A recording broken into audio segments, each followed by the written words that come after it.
नमस्ते जी। दलबीर जी सारा दिन कचरे से रद्दी उठाता और उसे बेचकर गुजारा करता था। लोग उसके बेटों को बुरा भला कहते क्योंकि उसका बेटा अमेरिका में प्रोफेसर था जो मानवता का पाठ पढ़ाता था। लेकिन पढ़ी लिखी बहू ने पाबंदी लगा दी थी, घर में प्रवेश नहीं करना, कहीं मेरे बच्चों को कीटाणु ना लग जाए। एक दिन अखबार में लेख छपा कि एक कचरा उठाने वाले का बेटा अमेरिका कैसे पहुंचा। यह लेख जब उसके बेटे ने पढ़ा तो भागता हुआ भारत आया। मोहल्ले में कचरे के ढेर पर उसकी नजर पड़ी तो वह चीख उठा क्योंकि उसका पिता, मित्र क्यों इतनी मेहनत करते हो, अपनी जिंदगी को मुश्किल बना रहे हो। मेरी मानो तो आ जाओ, मेरे साथ बैठ जाओ, मिलकर भिक्षा मांगेंगे। दिन में इतने पैसे आ जाते हैं कि 3 समय की रोटी इंसान आसानी से खा लेता है। सोने के लिए भी कोई ना कोई ठिकाना मिल ही जाता है। अच्छा खाएंगे और निश्चित होकर सोएंगे। क्या सारा दिन कड़ी मेहनत करते रहते हो। वो फुटपाथ पर बैठे हुए एक भिखारी ने रोज की तरह दलबीर को देखते ही बड़बड़ाना शुरू कर दिया था, जबकि दलबीर ने उसकी बातों को अनदेखा कर दिया।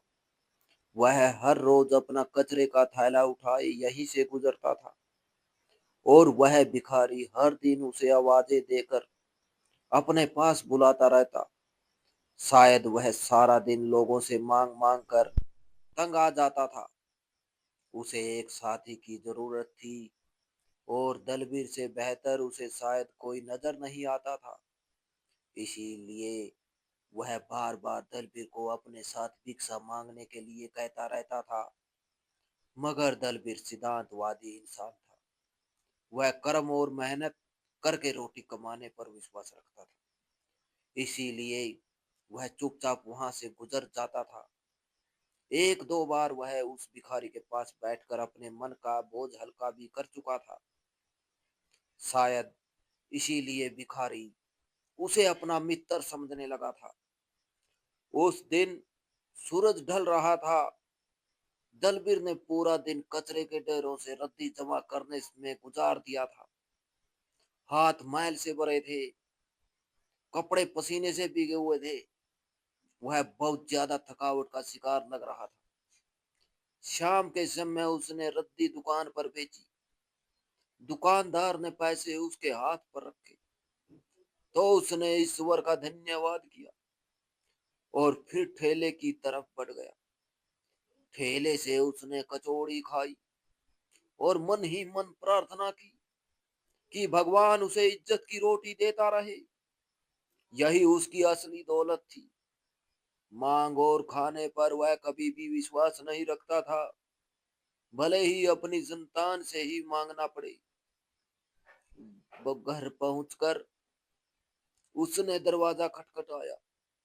चौकीदार ने बाहर झांक कर उसे देखा और रूखे स्वर में बोला, मेम साहब ने कहा है कि तुम साथ वाले क्वार्टर में चले जाओ, घर के अंदर आने की कोई जरूरत नहीं है। दलबीर ने हैरानी से उसे देखा और पूछा, क्यों, मैं घर के अंदर क्यों नहीं आ सकता। चौकीदार ने ना लापरवाही से जवाब दिया, यह तो मैम साहब और साहब जी ही जानते हैं, मगर मुझे सख्ती से निर्देश मिले हैं कि तुम्हें घर के अंदर नहीं जाना। नौकरों के क्वार्टर में से एक खाली है, उसी में रह लो। उसकी बात सुनकर दलबीर के हृदय में जैसे दुख उतर गया। वह बरसों से इस घर में रहता था। इस घर की ईंट ईंट उसकी मेहनत की गवाह थी, मगर आज उसे पराया कर दिया गया था। दिल भर आया था लेकिन उसने कोई शब्द जुबान पर नहीं लाई। उसके टूटे हुए मकान को तोड़कर उसके बेटे ने यहाँ आलीशान भवन बना लिया था। साथ वाला प्लॉट खरीद कर भी उसे इसमें शामिल कर लिया था। शायद अब यह पूरा घर ही उसका हो चुका था। कहने को वह बूढ़ा हो चुका था, मगर उसका आत्मसम्मान अभी भी जवान था। वह जानता था कि इस उम्र में किसी के सामने हाथ फैलाना उसके संस्कारों के खिलाफ है। इसलिए वह चुपचाप क्वार्टर की तरफ बढ़ गया। जिंदगी के थोड़े दिन बचे थे, चुपचाप गुजार लेने में ही भलाई थी। बहू से शिकायत करता भी तो क्या करता, जब बेटा ही अपना ना था। जिस बेटे के लिए उसने जीवन भर की मेहनत कुर्बान कर दी थी, वह बेटा आज उसे भूल चुका था। वह कभी भी पिता का हाल पूछने का कष्ट नहीं करता था। पत्नी बहुत पहले स्वर्ग सिधार गई थी, तब से दलबीर ही उसके लिए माँ भी था और बाप भी। वह सारा दिन उसे कंधे पर उठाए कचरे से थोड़ा थोड़ा कचरा चुगता था, खुद थकान से चूर हो जाता था, मगर कभी बेटे को कष्ट नहीं करने दिया। अपनी हैसियत से बढ़कर उसे शिक्षा दिलवाई। खुद कई बार भूखा रहता ताकि बेटे की फीस भर सके। समय बदला, बेटा पढ़ लिख कर बड़ा आदमी बन गया, मगर उसके बड़पन में पिता का कोई हिस्सा ना रहा। वह मोटिवेशनल स्पीकर बन गया था। उसके भाषण लोगों के दिल बदल देते थे। लोग निराशा छोड़कर उम्मीद की तरफ लौट आते थे। उसकी आवाज में गजब का प्रभाव था। वह दुनिया बदल सकता था, मगर अपना पिता नहीं बदल सका। उसकी आवाज और बातों के प्रभाव ने उसे शोहरत की बुलंदियों तक पहुंचा दिया था। विदेशों में भी उसे बहुत ज्यादा पसंद किया जाने लगा था। फिर अमेरिका की एक मनोवैज्ञानिक कंपनी ने उसे अपने पास बुला लिया था। अमेरिका में लोगों में आत्महत्या का रुझान और जीवन से निराशा बहुत ज्यादा थी। दलबीर का बेटा वहां चला गया और भाषण देकर लोगों का को जीवन की तरफ प्रेरित करने लगा। भारत वापस आया तो दलबीर ने जिद करके उसकी शादी करवा दी। इससे पहले दलबीर सुकून की जिंदगी गुजार रहा था। बेटे ने घर बनवा लिया था, पिता का सारा काम भी बंद करवा दिया था। दलबीर के लिए आजीविका की चिंता खत्म हो चुकी थी। बेटा सफल हो गया था और पिता से बहुत प्रेम से पेश आता था। लेकिन शादी होते ही बेटे ने जैसे आंखें फेर ली। जो बेटा पहले महीने में कई बार कॉल करता था, अब हफ्ते में एक बार भी मुश्किल से करता था। और वह एक कॉल भी अब अपनी पत्नी को आने लगी थी। साल में वह 3-4 चक्कर भारत के लगाता रहा, मगर पिता से बेखबर ही रहा। उसके 2 बच्चे भी हो गए थे। पहले जो बहू दलबीर का सम्मान कर लिया करती थी, वह अब बिल्कुल ही करना छोड़ चुकी थी। अब तो पति को सामने भी वह अपनी नापसंदगी छुपाने की कोशिश नहीं करती थी। उसे मालूम था कि पति के दिल में अपने बच्चों के लिए बहुत प्रेम है। इसी प्रेम को वह अपनी ताकत बना चुकी थी और इसी का फायदा उठाते हुए वह हर मामले में अपनी मर्जी चलाने लगी थी। दलबीर ने कई बार सोचा कि वह अपने बेटे से पूछे कि आखिर उसके दिल में इतनी दूरी क्यों आ गई है, मगर फिर खुद ही खामोश हो जाता। उसे डर रहता कि कहीं वह एक दिन के लिए आने वाला बेटा भी रूठ ना जाए। वह घर के हर कोने में धीरे धीरे अजनबी होता जा रहा था। बहू के व्यवहार में कठोरता बढ़ती जा रही थी। घर में हंसी खुशी के वह दिन अब बस तस्वीरों में रह गई थी। एक दिन सब लोग इकट्ठे बैठे डाइनिंग टेबल पर भोजन कर रहे थे। सामने टीवी पर दलबीर के बेटे का लाइव भाषण चल रहा था। दलबीर अपने हाथों में रोटी पकड़े टीवी को गौर से देख रहा था। उसके चेहरे पर एक अजीब सा गर्व था, जैसे वह अपने सारे जीवन की थकान उसी एक तस्वीर में भूल गया हो। उसके बेटे की आवाज पूरे घर में गूंज रही थी। टीवी पर दलबीर का बेटा माता पिता के अधिकारों के बारे में लोगों को जागरूक कर रहा था। कह रहा था कि माता पिता साक्षात भगवान का रूप होते हैं। जो संतान उनकी सेवा करती है, ईश्वर इस लोक और परलोक दोनों में उसे सफल करता है। यह कार्यक्रम एक वृंद्रा आश्रम में आयोजित किया गया था। बीच में वह बूढ़े माता पिताओं की तकलीफों का जिक्र कर रहा था, जो संतान के होते हुए भी अकेले रह जाते हैं। दलबीर यह सब सुनता रहा। उसकी आंखें धीरे धीरे नम होने लगी, मगर वह जल्दी से हाथ से उन्हें साफ कर लेता ताकि कोई देख ना ले। उसी पल बहू ने कड़वी नजरों से दलबीर की तरफ देखकर कहना शुरू किया, यह आपके बेटे को माँ बाप से प्रेम सिर्फ इसके भाषणों की हद तक है, सिर्फ पैसा बनाने के लिए लोगों के सामने दिखावा करता है। अगर वह अपने कथनी और करनी में सच्चा होता तो अपने पिता का हाल ही पूछ लिया करता। बहू की बात सुनकर दलबीर के दिल पर चोट पड़ी थी। वो तो धीमे स्वर में बोला, नहीं बहू, मेरा बेटा मुझसे बहुत प्यार करता है, बस जरा व्यस्त रहता है, ना इसलिए हाल चाल नहीं पूछता, वरना मेरे बेटे ने मेरे लिए क्या कुछ नहीं किया। अच्छा घर बनाकर दिया, मेरे सारे काम छुड़वा दिए, मुझसे कहा कि आराम से अपना जीवन व्यतीत करें। आपने बहुत परिश्रम कर लिया है, अब आपका भी अधिकार है कि आप जीवन के अंतिम दिन आराम से बिताएं। बहू ने उसे बेटे के प्रति भड़काने की बहुत कोशिश की थी, मगर यहाँ तो उल्टा ही असर हुआ था। दलबीर अपने बेटे की तारीफें करता ही जा रहा था। बहू का दिल गुस्से से भर गया। वह तेजी से बोली, आप बहुत ज्यादा खाते हैं और आपको बहुत बीमारियां हैं। आज के बाद आप हमारे साथ बैठकर भोजन नहीं करेंगे। आपके कीटाणु मेरे बच्चों को भी लग जाएंगे, इसलिए डाइनिंग टेबल से उठ जाइए। दलबीर ने हैरानी से बहू की तरफ देखा। वह धीमे स्वर से बोला, मैं इतना भी बीमार नहीं हूँ कि अपने पोते पोतियों को बीमार कर दूं।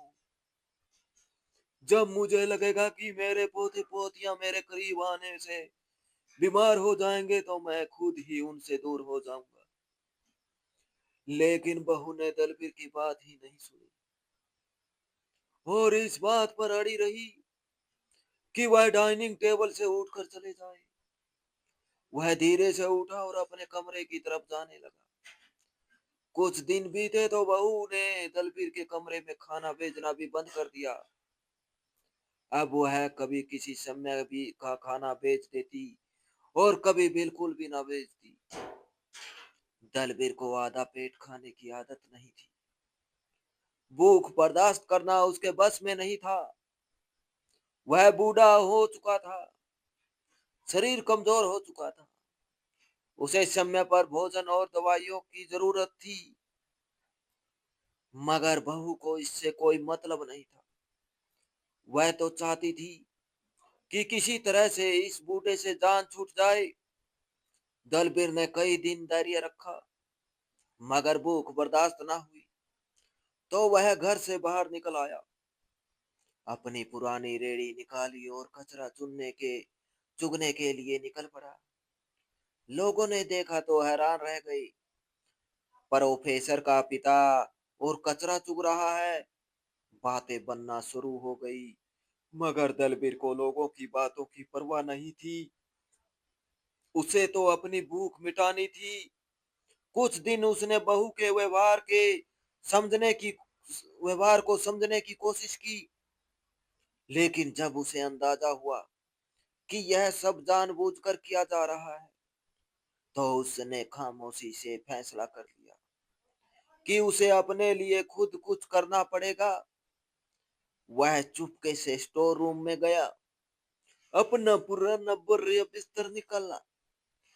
कुछ देर तक वह उसे देखता रहा, जैसे यह उसकी पुरानी यादों का दरवाजा हो।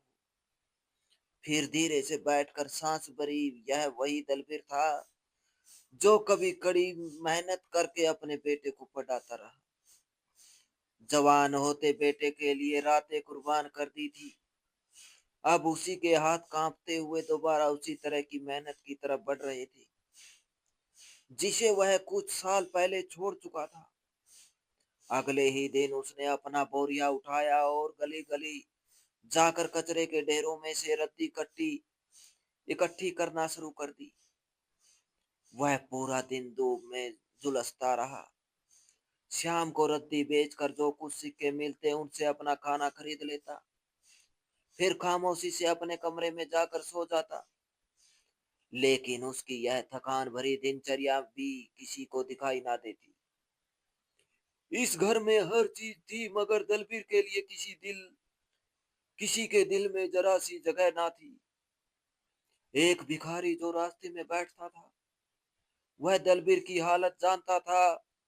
उसने कई बार दलबीर को कहा कि मेरे साथ बैठ जाओ, हम दोनों मिलकर काम कर लेंगे, मगर दलबीर हमेशा इनकार कर देता। उसके दिल में अब भी अपने परिवार की इज्जत बाकी थी। लोग उसे भिखारी ना समझे, यह उसकी आखिरी इच्छा थी। एक दिन वह भिखारी दलबीर को अपनी कहानी सुनाने लगा। उसकी आवाज में दुख भी था और थकान भी। वह बोला, मैं भी बड़े बच्चों का पिता हूँ, सभी शहर में बड़े पदों पर आसीन है, पर मगर तेरी तरफ देखना भी गवारा नहीं करते। उन्होंने मुझे बुढ़ापे में अकेला छोड़ दिया, तो मैं यहाँ आकर बैठ गया, अपने लिए रोजगार का प्रबंध कर लिया। मेरे बेटे नहीं जानते कि मैं जिंदा हूँ या मर गया हूँ। ना ही अब मैं पूरी जिंदगी उनकी शक्लें देखना चाहता हूँ, जिनके लिए मैंने जान तक लगा दी, और उन्होंने मुझे यहाँ दर दर की ठोकरें खाने के लिए छोड़ दिया। उसकी कहानी सुनकर दलबीर का दिल भर आया। उसने दिल ही दिल में हमदर्दी महसूस की। वह चुप सा कुछ पल साथ बैठा रहा, फिर धीमे से अपनी आवाज में दर्द समेट कर बोला, भाई, मैं भी वही हूँ। सारी जिंदगी मेहनत की, बेटे को पढ़ाया, अच्छा भविष्य दिया, मगर आज मेरा हाल भी तुम्हारे जैसा ही है। घर में रहता जरूर हूँ, मगर ऐसे कि जैसे पराया हूँ। बहू खाना नहीं देती, बेटा महीनों फोन नहीं करता। अमेरिका में प्रोफेसर है, लेकिन पिता का सम्मान करने का भी नहीं पता। हाल तक पूछना गवारा नहीं करता, लगता है जैसे मैं उनके लिए सिर्फ एक बोझ हूँ। उसने आसमान की तरफ नजर उठाकर गहरी सांस ली और बोला, बस अब यही सोचा है कि जितने दिन और जीऊंगा, अपने परिश्रम से खाऊंगा, किसी से शिकायत नहीं करूंगा। ईश्वर है ना, वह देख रहा है। भिखारी ने उसकी तरफ स्नेह से देखा, और वह दोनों पहली बार कुछ पल साथ बैठे। दोनों की कहानियां अलग थी, मगर दुख एक जैसे थे। अकेलेपन का दुख, संतान की बेरूख का दुख, बुढ़ापे में बेगानेपन का दुख। दलबीर के दिल की गांठ सालों बाद कुछ ढीली हुई।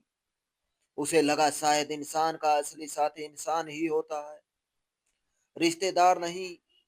वह जो दुख समझे वही अपना है। घर वापस जाते हुए भी वह बहू की दुत्कार याद करता। पोते पोतियां का चेहरा ध्यान में आया तो आंखें बह वह बड़बड़ाया, काश मेरे बच्चे जानते कि पिता बूढ़ा जरूर होता है, मगर बोझ नहीं बनता। लेकिन घर के दरवाजे ने उसकी सारी सोच भी फिर से चकनाचूर कर दी। अंदर कदम रखा तो उसे खामोशी और रूखे व्यवहार का सामना करना पड़ा। फिर भी उसने हिम्मत ना हारी। उसने खुद को समझाया, ईश्वर है, दिलों को मोड़ने वाला वही है। शायद कभी उसके बच्चे भी उसकी तरफ लौट आए। कुछ दिन बाद दलबीर गंभीर रूप से बीमार पड़ गया। बहू ने फिर भी बेरुखी की हद कर दी। उसे खाने तक का नहीं पूछा। वह इसी तरह मेहनत मजदूरी से अपना गुजारा कर रहा था। किसी समय वह भिखारी उसे खाना के पैसे दे देता, और किसी समय वह खुद कमा कर खा लेता। इन्हीं दिनों दलबीर के बेटे का फोन आया। और उसने पिता से बात करने की इच्छा जताई, मगर पत्नी ने टाल दिया और कहा कि आपके पिताजी सैर सपाटे पर निकले हुए हैं। बेटा भारत आ रहा था। 4 साल बीत चुके थे। वह पिता से उसकी फरमाइशें पूछना चाहता था कि अगर उसे अमेरिका से अपने लिए कुछ मंगवाना है तो बता दे, वह आते हुए ले आएगा। वह पूरे जोश से भारत रहने की तैयारियां कर रहा था, मगर नहीं जानता था कि आगे जाकर उसे एक बहुत बड़ा सरप्राइज मिलने वाला है। प्रोफेसर विनीत जो करोड़ों दिलों पर राज करता था, वह मिट्टी का ढेर साबित होने वाला था। उसकी सारी तैयारियां पूरी थी। 3 दिन बाद भारत आना था। इन दिनों उसके पिता से बात नहीं हो रही थी। जिस सुबह उसे भारत आना था, वह सुबह सुबह अखबार पकड़कर बैठा हुआ था। यह अखबार भारतीय था। वह रोज देश के अखबार पढ़ा करता था। वह यूं ही पन्ने पलट रहा था कि एक लेख पर नजर पड़ी। एक कचरा चुगने वाले का बेटा अमेरिका कैसे पहुंचा। लेख की हेडलाइन देखकर एकदम चौंक गया। अपने पिता का पेशा पेशा याद आया। बचपन के वह सारे दृश्य आंखों के सामने घूम गए, जब पिता कंधों पर उठाए कचरे के ढेर से कचरा इकट्ठा किया करता था और उसे शाम को बेचने के बाद उसे खाना खिलाया करता था। जल्दी जल्दी लेख पढ़ने लगा। जैसे जैसे लेख जा रहा था, वैसे वैसे चेहरे का रंग बदलता जा रहा था। आंखों के सामने जमीन आसमान घूम गई। यह तो उसके पिता के जीवन की मेहनत की कहानी थी, लेकिन आखिर में जो शिकायत बेटे के नाम लिखे गए थे, उसने उसका दिल चीर दिया था। पीड़ा महसूस हुई थी। वह तो अपने पिता के साथ ऐसा कुछ गलत करने के बारे में सोच भी नहीं सकता था। हाँ, जिंदगी की व्यवस्था में खोकर वह अपने पिता से थोड़ा लापरवाह हो गया था, मगर पत्नी से पिता का हाल पूछता रहता था। और जब भी बात करवाने पर जो जोर देता तो पिता घर पर नहीं होते थे। लेकिन यहाँ लेख में जो लिखा हुआ था, उसने तो उसका दिल हिलाकर रख दिया। उसने जल्दी से अपना सामान पैक किया और फौरन एयरपोर्ट पर पहुंचा। भागम भाग भारत आया। अगर वह अखबार में छपने वाला लेख ना पढ़ता, तो शायद भारत में लगने वाला यह चक्कर भी उसकी लापरवाही की भेंट चढ़ जाता। वह अपने पिता का हाल चाल अच्छे तरीके से नहीं जान पाता, मगर अब उसकी आंखें खुल चुकी थी। वह नहीं जानता था कि लेख किसने छापा, मगर इतना जरूर जानता था कि यह उसके पिता का काम भी नहीं हो सकता। उसका पिता अपनी जान दे देगा, मगर कभी भी अपने बच्चे को तकलीफ देने की कोशिश नहीं करेगा। अखबार में छपने वाला यह लेख उसे अपनी नजरों में अलग शर्मिंदा कर गया था और दुनिया के सामने वह नजरें मिलाने के काबिल नहीं रहा था। यह लेख उसी भिखारी ने छापा था जो दलबीर का साथ देता था, क्योंकि वह भिखारी अपने जमाने में बहुत बड़ा लेखक हुआ करता था। अब बस अपने बेटों से नाराज होकर जिंदगी गुजार रहा था। मगर दलबीर के दुख को देखते हुए वह एक बार फिर से कलम उठाने पर मजबूर हो गया था। अभी प्रोफेसर विनीत घर भी नहीं पहुंचा था कि उसकी नजर मोहल्ले के सबसे बड़े कचरे के ढेर पर पड़ी। उसके पैरों के नीचे से जमीन खिसक गई। दलबीर कचरे के ढेर पर एक तरफ पड़ा हुआ था। उसके सर से खून निकलकर माथे और जमीन पर जम चुका था। वह फौरन उस जगह पहुंचा, सारा सामान वहीं फेंक कर पिता को बाहों में उठाया, पागलों की तरह अस्पताल ले गया। मगर बहुत देर हो चुकी थी। दलबीर परमात्मा से जा मिला था। प्रोफेसर विनीत अपनी जिंदगी के इस नुकसान पर फूट फूट कर रो दिया। अब उसे सही मायनों में एहसास हो रहा था कि उसने क्या खो दिया है। अपनी लापरवाही की वजह से उसने कैसी हस्ती को खो दिया है। मगर अब पछताने से कुछ होने वाला नहीं था। वह घर पहुंचा और अपनी पत्नी से भी खूब झगड़ा किया। चौकीदार और घर की नौकरों से अपने पिता के सारे हालात सुने तो उसका दिल दुख और गुस्से से भर गया। वह अपनी इस पत्नी से बुरी तरह नाराज हो गया और अब शायद सारी जिंदगी अपनी पत्नी से सुलह ना कर सके। मगर अपने बच्चों की खातिर अपनी पत्नी को इस घर में अभी भी बर्दाश्त कर रहा था। प्रोफेसर विनीत को इस बात का एहसास हो चुका था कि उसकी पत्नी से ज्यादा उसके पिता की मौत का जिम्मेदार वह खुद था, जिसने अपने पिता के साथ ऐसा बुरा व्यवहार किया।